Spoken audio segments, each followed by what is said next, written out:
Hey there, welcome to episode 18 of the FFS Talk audio program. I'm your host, Dan Hugo, recording this on the morning of 28 March 2024, a nice Thursday here in the Las Vegas area. The FFS Talk program is about what works, what doesn't, and what we can do about it. If you don't know what FFS stands for, you need to meet more Irish people.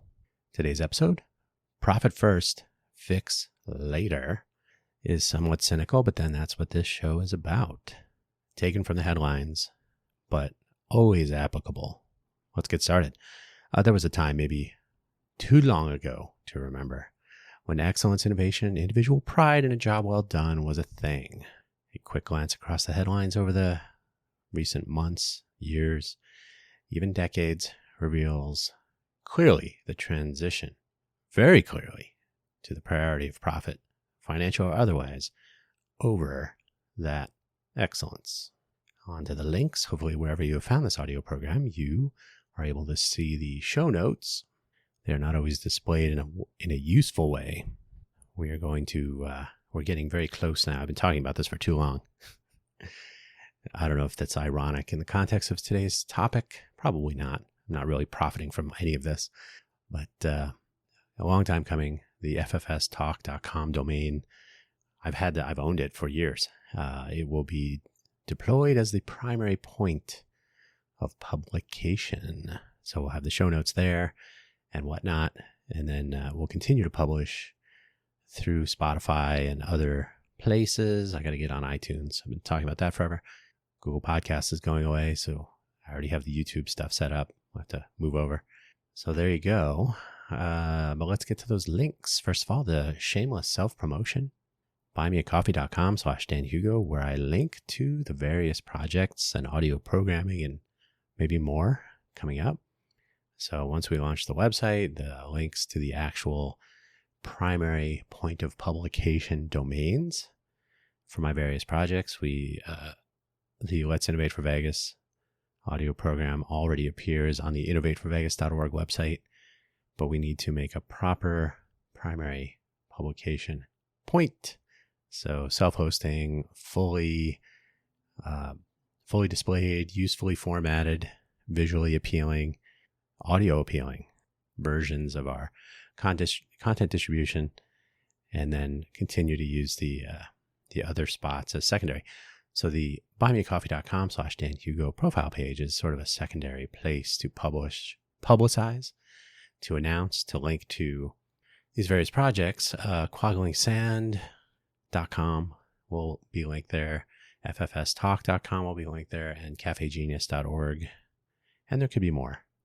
So right now, the links to the sort of the secondary Spotify for podcasters profile page for each of those audio programs, where you will find the actual shows, the episodes, and some additional places to find feeds.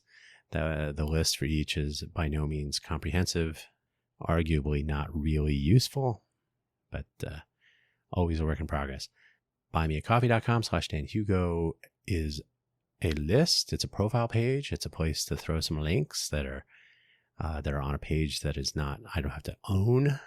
Like, I don't own that domain, obviously. But you are under no obligation to buy or spend any money of any kind. You can if you want. All of my projects are powered by coffee, but you are not obligated. As well, the ko-fi.com/DanHugo page profile also linked. And on with the show-related, episode-related links. Boeing needs a reboot. If you have been paying attention at all, especially if you travel, you know that Boeing and a few airlines, most notably my favorite, judging only from my frequent flyer mileage balance, they need to re-examine what they're doing. Now, there's some really good background stories, documentaries. I think Frontline did a nice hour on what's going on with the 737 MAX.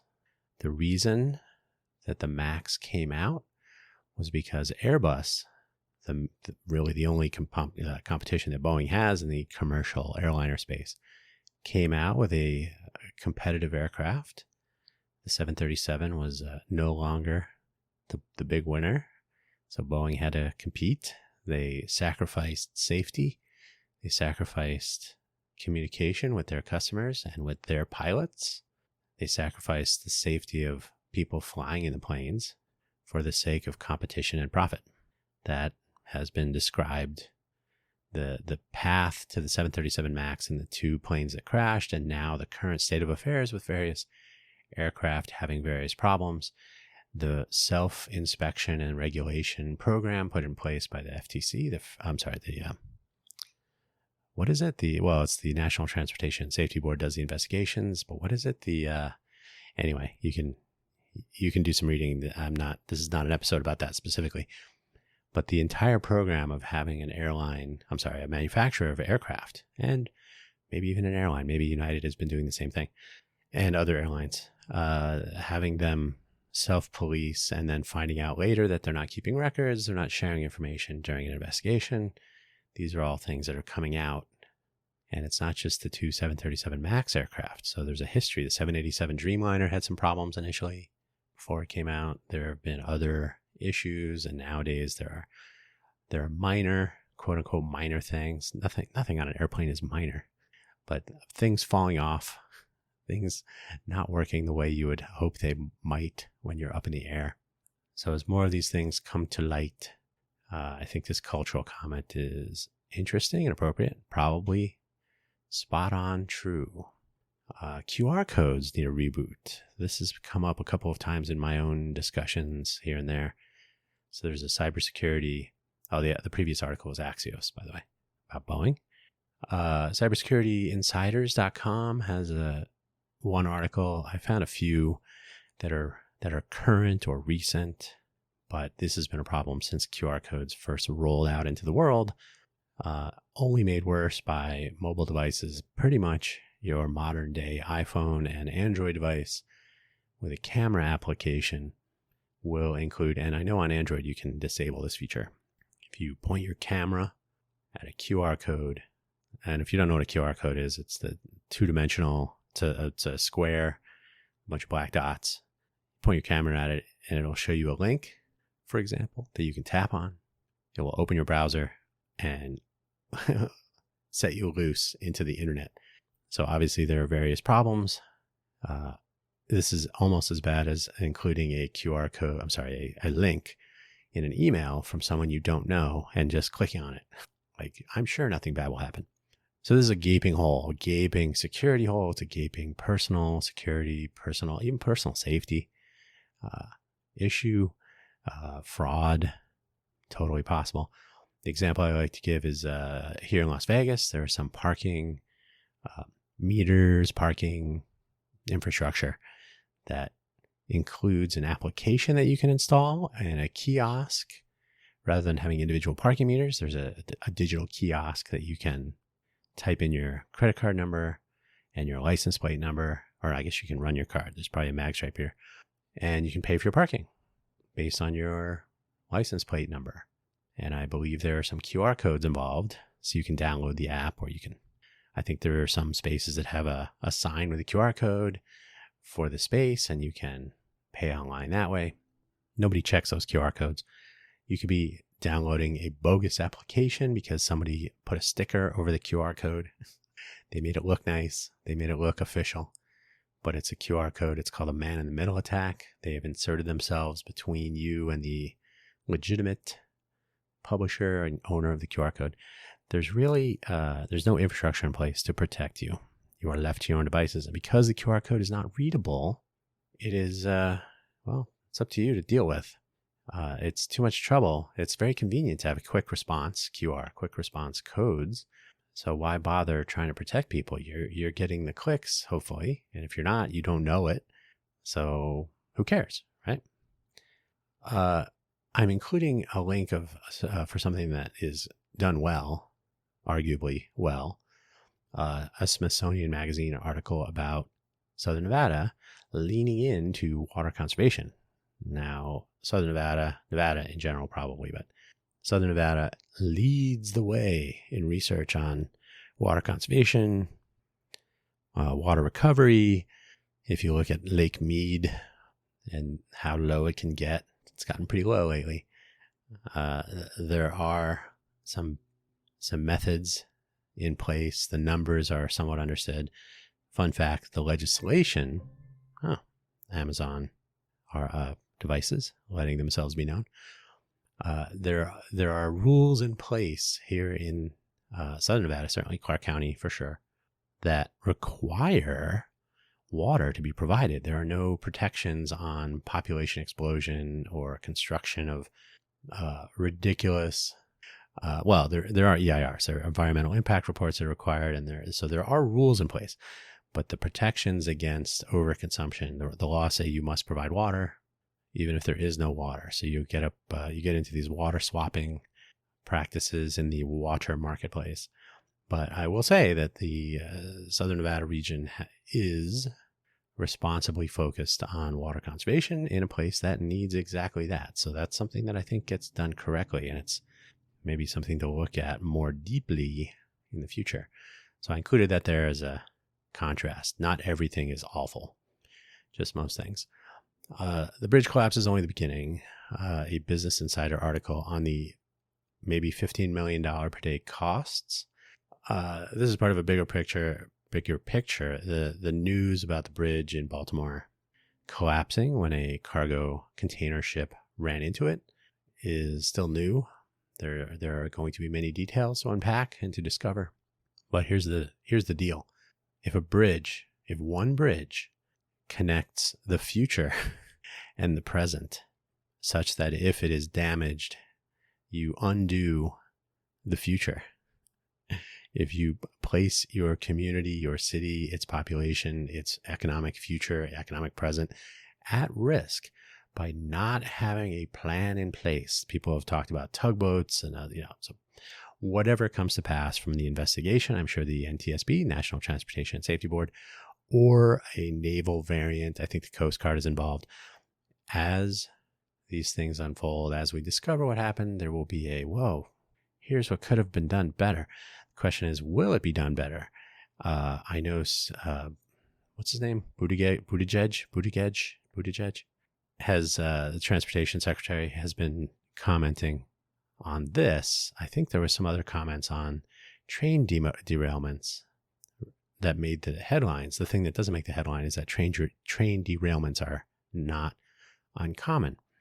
So it's cheaper to just let them happen, perhaps. Maybe it's cheaper to let a bridge collapse than to actually have infrastructure, safety, prevention, backup plans, a quick recovery plan. Like, if this bridge gets taken out, are we going to be able to put it back up in the space of 30 days or 30 years? Let's not bother thinking about that. The bridge is there. Let's move on to the next thing. No profit in preparation, perhaps. Space needs a reboot. There's a DNY. The source may or may not be completely legit. It's not well known. It's probably legit, but it's not a Reuters or AP. But it's a quick mention on the increasing number of threats in space.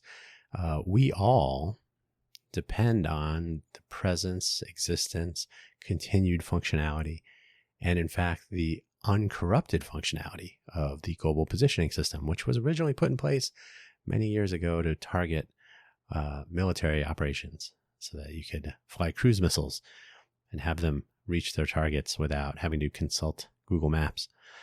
But a ton of services have been added on.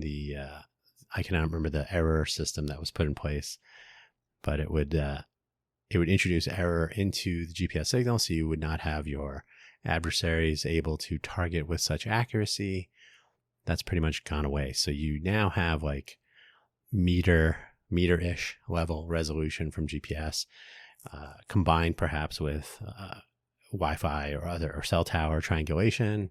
But anyway, we as a public have come to depend on something as simple as that. You have SpaceX and the various satellites that are being put into orbit for the what is Elon calling that? Anyway, the space communication system. There are communication satellites all over the place. There are obviously surveillance. There are weather satellites. There are all manner of things in Earth orbit, and all of them are infrastructure targets. If you're going to take out your adversary's resources, it used to be ball bearing factories and oil pipelines and underground cables and underwater cables, take out a dam perhaps, which I think became a war crime, or you don't want to take out entire cities unless it's a nuclear weapon. Excuse me. But we have all been depending on space since the 60s, 50s, well, depending on how you view Sputnik. But it has now become yet more room for adversarial interaction. And Space Force, while hilarious, is probably a good idea. Mark that down on a short list somewhere. So space needs a reboot, though. We need to consider what happens if GPS goes away. There's GPS hacking, which has been around for a while. So GPS signals could be hacked, could be altered. What happens if that happens? What if, now I'm not suggesting in any way that there was this in the Baltimore ship bridge collision, but if you alter GPS coordinates and you have automated shipping, perhaps robot ships that are sailing the seven seas, if they're depending on GPS signals and those signals are corrupted on purpose, you could send those ships where you want. Something to think about. Or you could send a bridge and a ship into each other. You never know. Not in Baltimore, but in general. Let us not have failure of the imagination be reason for things taking place. Google Podcast, the platform, the service offered by Google, is end of life. I believe it's April 2nd, a couple days from today. It will go away. They're transitioning to YouTube podcasts, YouTube music, YouTube in general. This is not a surprise. Google tends to end of life its services willy-nilly. There's a whole graveyard somewhere of all the various Google products and services that have been end of lifed. The problem is, if you depend on these things, they sometimes don't really give you a ton of notice, or they don't really give you a useful alternative. Now, if you're smart, you don't depend on Google for many things, but there are some things like Gmail, Google Mail, which is itself getting a radical update to bulk email checks. They're going to enforce DMARCs, which is a policy configuration, in addition to DKIM and SPF and whatever else they use for their protection of their customers. I've read somewhere, and I've mentioned this in previous episodes of other audio programs I've produced, that 86% of mail is Google Mail, account holders or traffic or whatever the numbers were. So this is a tremendous amount of mail flowing through one provider. When they make a policy change like this, it has ripple effects such that you may no longer be reaching your customers.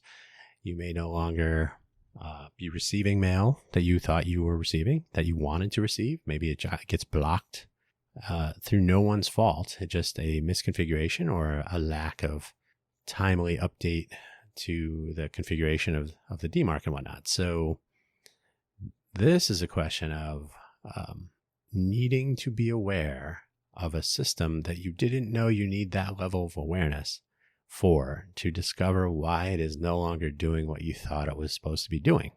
So this could be anything, but it's a good example because this is a podcast, and I believe we do appear in the Google Podcasts directory. I don't believe anyone uses it, so just as well. But if it's something that people depend on, it could be Google Podcasts, could be Android. What if they decide that Android is no longer profitable enough to warrant continued development, and you are suddenly left with, or Amazon did this with their smart speaker line, right? Start reducing, start limiting functionality, start charging more for things. So sudden change in consumer electronics and services attached to them, changing of licensing terms and so on, can be just as troubling clearly not exactly just as troubling as an airplane crash, but the mindset is rather similar. Like, let's worry about us first. Let's make our profits. Let's maximize our returns, and we'll let the chips fall where they may and deal with it later, fix later, in fact. Finally on this list, SBF, Sam Bankman-Fried, gets 25 years for defrauding to the tune of is it 8 billion or 10 billion by now? 8 billion or 10 billion, more than 8 billion, a lot of money defrauded from many customers, many high-level or well-known celebrity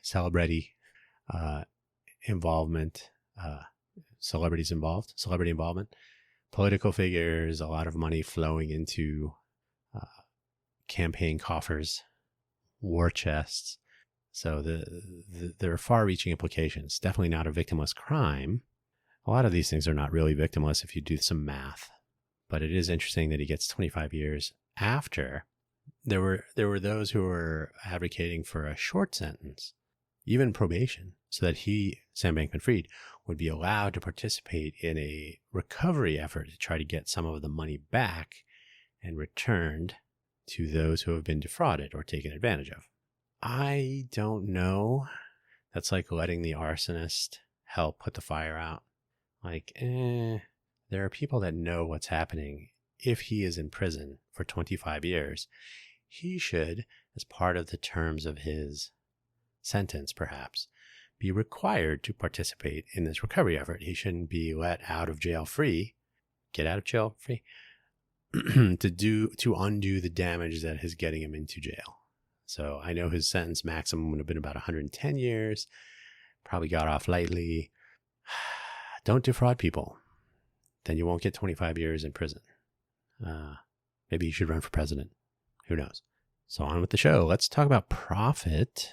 Profit could be of actual financial benefit. So when I talk about profit, it could be that you are, or your company, or some company is making actual money. They're actually receiving financial benefit directly. It appears on their balance sheets and on their quarterlies and all that. They are counting their profits. But sometimes it's actually an advantage of some sort that leads to financial benefit later. So the profit may be personal gain, like maybe you're a politician and you run on a particular thing, like we have the best bridge in Baltimore. Vote for me again. And so the gain in the near term is re-election or some other talking point or notoriety, recognition, celebrity. So whatever happens in the near term, it may not result directly in profit, but I'm just saying profit is some sort of gain, some net gain perhaps, in whatever form, and eventually it leads to some sort of financial gain. So that's what makes the world go round. The status quo usually leads down a path to those gains. If it ain't broke, don't fix it, right? So if that bridge is fine, I'm not going to spend public funds, certainly. And if nobody does the deep dive, no pun intended, into the risks, the gaping holes in the security or emergency backup of, what happens if the bridge goes out? What happens if it falls down? Any bridge can fall down for any number of reasons. It doesn't have to be hit by a boat. It could be hit by wind. It could be the wear and tear of vehicles or other things, other items being transported over it. Vibration, structural loading, dynamic loading. All these things can combine over time to make for a structure. And there have been other articles written over the past decade about the crumbling infrastructure of the United States, about how not enough money is being spent, not enough time and energy, not enough focus on critical infrastructure, that it looks fine. Let's not worry. Let's not poke it. It might fall down. Let's just let it run until it fails, and then we'll deal with it. So we'll fix it later. So the problem with that is when you run for election, or when you try to get grant monies, or you whatever you're doing, either you're listening to this or maybe it's done to you, but it could be some company, it could be some government agency, it could be government itself, funding for these things and regulation and so on. If the status quo is sufficient, it's more trouble for the few when there's no visible benefit for the many. So that is, the bridge looks fine. Why should we spend money? We should be spending more money on, fill in the blank. So when the bridge fails, when the system fails, when the thing that was doing just fine, when status quo was sufficient until it suddenly wasn't, usually more people are affected or impacted negatively than were having to deal with it. So suddenly it becomes the most important thing in the world to more people, and there's floundering and running around with sound bites and so on. So if it ain't broke, don't fix it. But thanks to motivated reasoning, perhaps, the preferred course of action is to do nothing. If it ain't broke, don't fix it. If suddenly we realize that it was broke, and again, it doesn't have to necessarily be broken physically, mechanically. It could be broken from a process standpoint, from a emergency handling standpoint, right? The seatbelt argument. Nobody checks their seatbelts. They just put them on, they click. They seem to be working. It's when you actually need them to work is when you discover whether they truly work. The same could be said perhaps of the self-driving features of some vehicles. All these things that seem to work, they seem to be just fine until they don't. And that's when you discover what sort of thinking was in place, what was going on. Was it profit motive, or was it actual safety? Was it actual excellence that was driving, no pun again, driving some deployment and some continued development and so on? So what happens when things go south? The examples today are merely scratching the surface. There are so many things. And the sad part is that there are so many things that happen again. You can look at the space program, the space shuttle, rife with issues. Did not learn from the Apollo 13 scenario, certainly the Apollo 1 scenario, where people were in grave danger, and these are small numbers of people, but certainly highly visible. But if you don't address problem, and I'm not saying they weren't addressed at all, but fun fact, there was no escape mechanism in the space shuttle. So even if the astronauts in the Columbia and the Challenger would have had the wherewithal to know that there was a problem, to be able to ponder escape, there's really no way to do it. So we just have to tough it out and hope for the best. I honestly have no idea what SpaceX is doing with their crew capsule.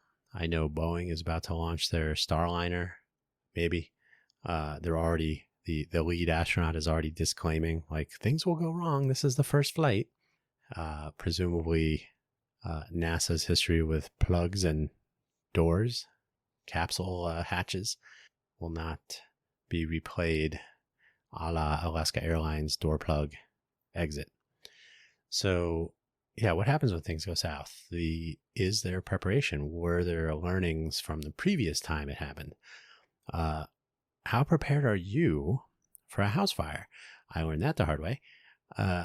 How prepared are you for a medical emergency? Do you really, first of all, do you know where the nearest, resources, hospital, it's what's it called? Urgent care. Do you know where these are? Do you know how to get to them? Do you know what to do if 911 goes down? Do you know what to do if your cell phone suddenly doesn't work and there's a medical or fire or safety emergency? What if there's a food shortage? What if there's a pandemic? Do you have backups? Do you have backups of your data? I know this doesn't happen too often anymore, but how often was it that people would lose their contacts? Got a new phone. Send me your, come on. What is this? It's when things do go awry that we discover just how poorly planned these contingencies are. And that is on a personal level, and it's on, a global level. The arguments about climate change, that's a substantially larger issue. But what happens when things start going wrong? Are people paying attention, or does it make more sense to just let things ride, hang on the status quo, and we'll deal with it when we have to deal with it? And when you have to deal with it, it might be substantially worse, such that you can't really deal with it. The Baltimore Bridge is a great example, but there are so many. A little preparation, which costs money and time, goes a long way. But if it costs money and time, and it's better to show a profit than show expenditures on long-term security, profitability, and so on, well, we are a quarterly thinking culture. Why does this matter? We depend only more and more each day on complicated systems that are beyond our control. Now, complicated means it is understood, but it takes a lot of steps. If you were going to make, I believe it's beef bourguignon, which requires a lot of like wrapping of things, and I think there's a step where you wrap it in saran wrap or some sort of plastic after you put the mushrooms on there. So there's a lot of steps, a lot of food preparation. There's some, if you're going to build a Star Wars Star Destroyer out of Lego, I think it was, I just saw some videos, 33,000 parts or something, very complicated, but you can follow the instructions. So 33,000 parts placed one at a time, doable, just very complicated. There's if you are a watch fan, if you like watches, mechanical watches, there's something called a complication. A watch complication is a feature that requires pulling in or pushing out or rotating of a stem, pushing a button, etc. So when you have a mechanical watch with multiple complications, those are all implemented in the machinery of the watch. They are not magic, but they are complicated. So complicated systems rule our world, and we are often very far from the controls. They are well beyond our ability to implement or affect change. Things just happen. We depend as well on increasingly pervasive complex systems that are not only beyond our control, but beyond our comprehension. So a complex system, and this is just, this is the kind of accepted norm, the jargon difference between complicated and complex. A complex system is one that is probably not easily described. It's not always deterministic. The three-body problem, not the show, but the concept, is a complex system, right? Anything with chaos or noise, anything where you have to depend on irrationality. That's why self-driving cars are a challenge, because there are humans involved.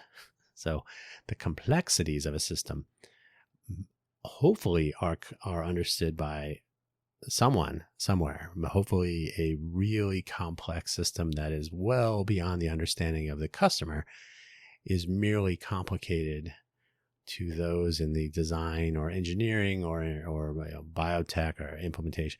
An inoculation to a normal person seems complex, but there are immunologists and virologists who have taken the time to create a complicated therapy, treatment, prophylactic. So complex systems, though, for the unwashed masses like us, are all around us. We have no idea how most things work. They are black boxes. They are magic. And so when they go bad, when things go wrong, we don't even know for sure sometimes if they did go wrong. Is it supposed to do that?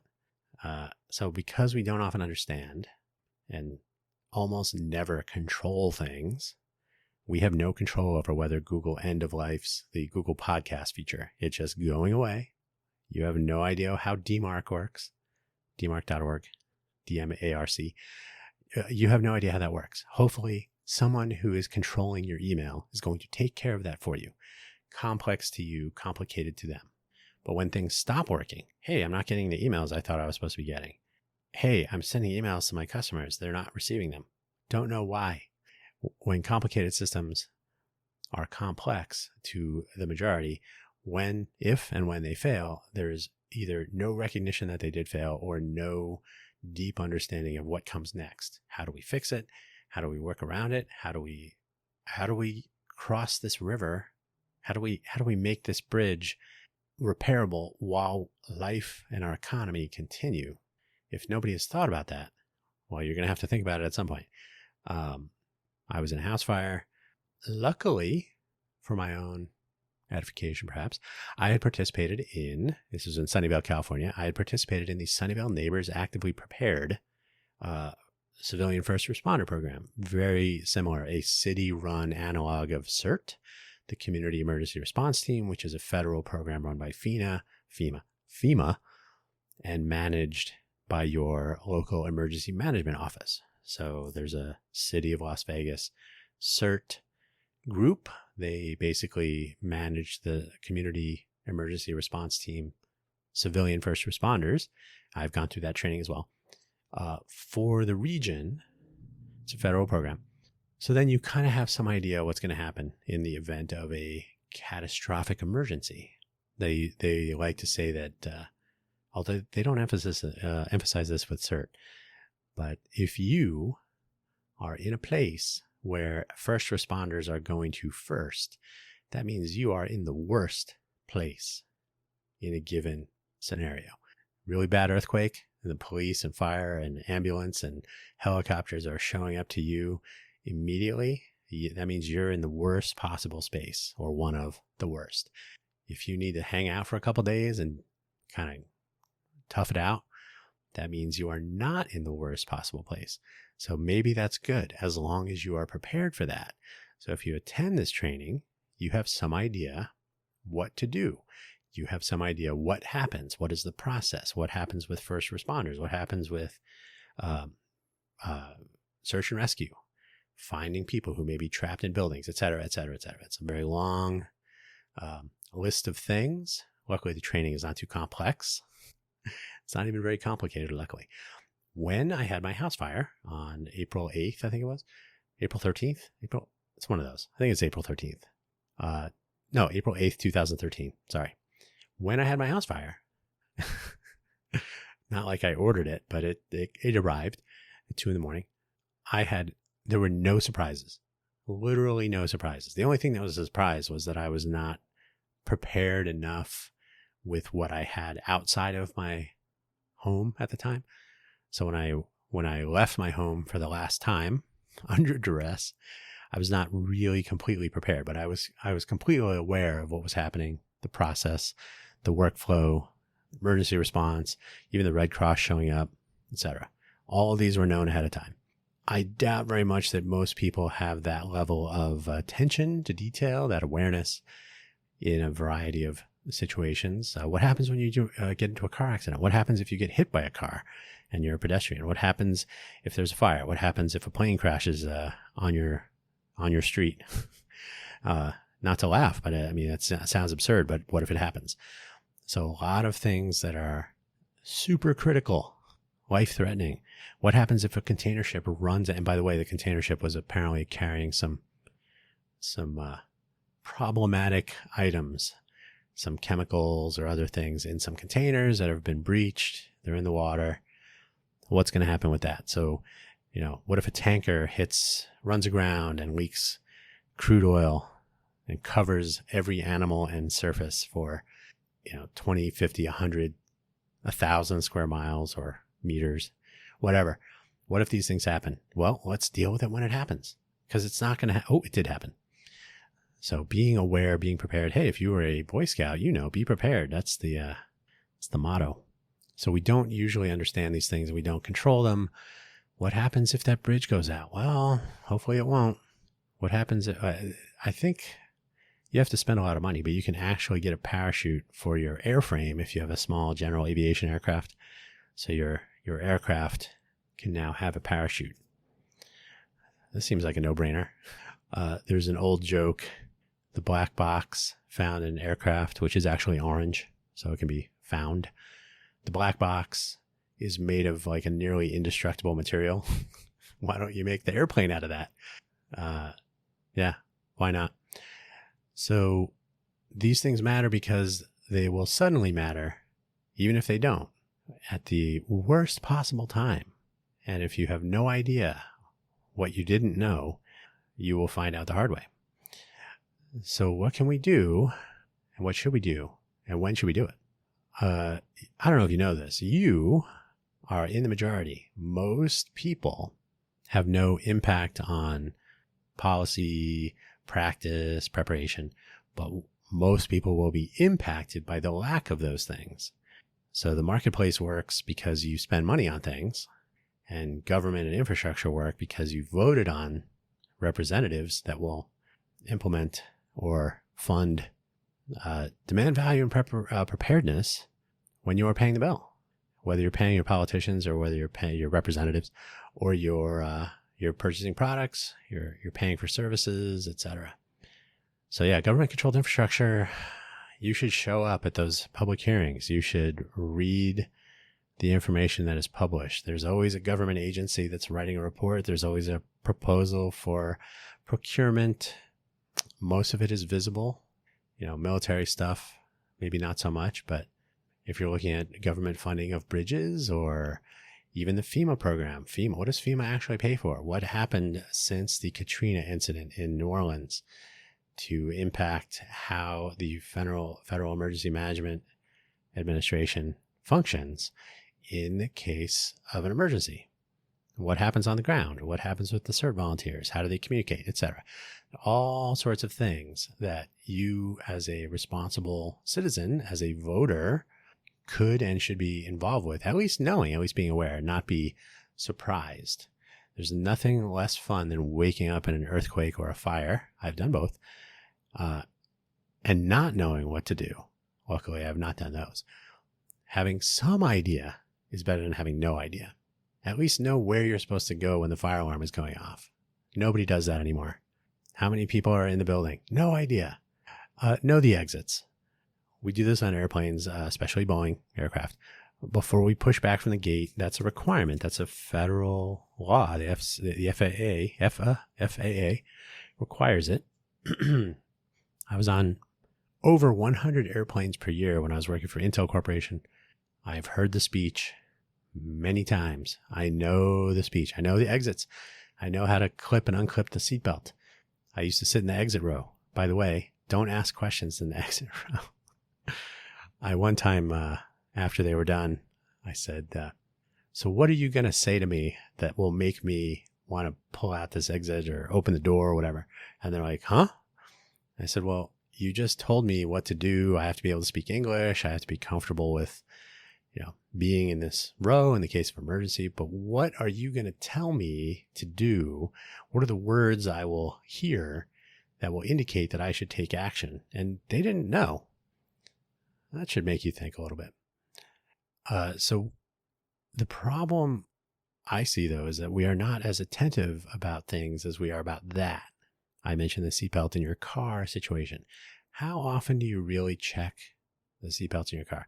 Hopefully your maintenance contract on your car, if you have one. Hopefully if you have a used vehicle, someone has inspected the airbag, which is standard equipment on most cars. Hopefully the seatbelts have been inspected. Hopefully the retention mechanism, the tensioner, I should say, not retention. Hopefully the tensioning mechanism works. Hopefully all of the systems are in working order. You don't want to find that out while you are colliding. It's not a great time. But why are we not as attentive in general about things like the pre-pushback airline safety presentation? I'm going to guess because it takes effort, because it takes thinking, and people even are sick of hearing the aircraft warning. I know, put the hose to inflate on the unlikely event of water. Yeah, I got it. Until you need it. And then suddenly, like, what am I supposed to, where's my life preserver? Are we over water? I don't even know. It takes effort. It takes time. You have to be willing to put in that effort. If you're not willing to put in that effort, how do you know that the people in charge are? We've already seen countless times that they don't seem to be. Maybe it's time for some accountability, but certainly ask questions and do the reading. We live in an information age. Not every answer to every question is found on TikTok or Instagram Reels. You can actually figure out how things work, how they're supposed to work, how to know when they are not working, and what to do about it, and who to talk to or who to hold responsible. And try not to wait until we are crashing to find out who is flying this crazy thing. Anyway, that's all I wanted to talk about today. There are so many headlines about so many crises that are aligning in time with a lot of shoulder shrugging, which I find tremendously troubling. I think at some point, some emergency management people from the Southern Nevada region would be interesting to talk to about how CERT works, for example. Maybe I can try to get that going. I believe I have a CERT refresh training that I could attend in June. So we'll see what happens. The CERT people are not responsive otherwise. So you have to show up in person. Otherwise, they really don't care. I'll leave that as a little Easter egg for those of you who stayed till the end of this episode. Thank you so much for listening. Don't forget, buymeacoffee.com/DanHugo, DANHUGO. Profile page there with links to all of my audio episodes, some GitHub repos. You can, but are under no obligation to fund coffee for these various endeavors. Everything I do is coffee powered in lieu of actual financial support. Luckily, I pay my bills with coffee beans. Magic. ko-fi.com as well, /DanHugo. Thank you for your support. Thank you for your support. Thank you for listening. Thank you for finding these audio programs. Podcasting is yet another thing that really could use some more attention. I have 4 domains for the 4 productions, 4 platforms for primary point of publication. Watch these spaces, and we'll continue to publish on the existing points of publication. So you'll always find if you are already listening, and hopefully it'll be easier to find if you aren't. Thank you. Stay safe out there.